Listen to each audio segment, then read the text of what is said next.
Welcome to the Daily Bolster. Each day we welcome transformational executives to share their real-world experiences and practical advice about scaling yourself, your team, and your business.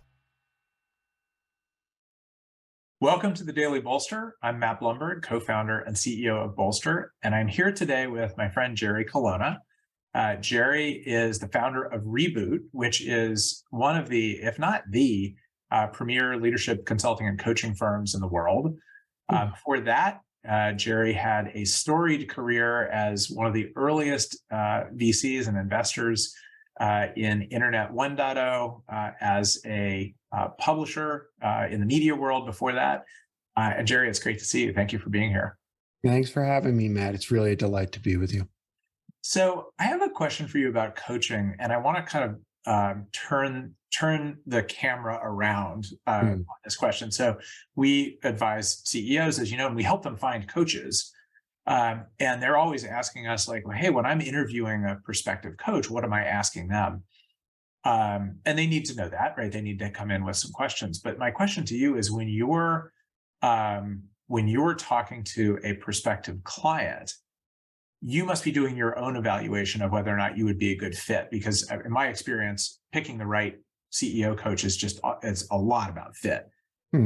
So when you were being interviewed by a potential client, what are the things you're looking for? And how are you thinking about that evaluation as to whether or not you'd be a good fit as a coach?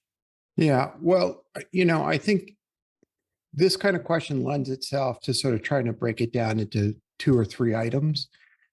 But the truth is, it's really one thing. And that then breaks down into different items. The one thing that I'm looking for, the one thing that I think is critically important for a successful coaching engagement generally, is the willingness of the focused person to do their work. Now, we think we're willing to do the work, but the truth is, too many people try to use coaching as a bypass to doing the work. And they focus on, tell me how to do the job, help me perform better, rather than, what do you mean I actually have to be a better leader? So, long-winded answer to your question. It's kind of like going to the doctor and having them tell you to lose weight and not wanting to go to the gym. Right. or eat well. Right. I don't understand. Can't you just give me a pill? And unfortunately, there are pills for that now. But yes. How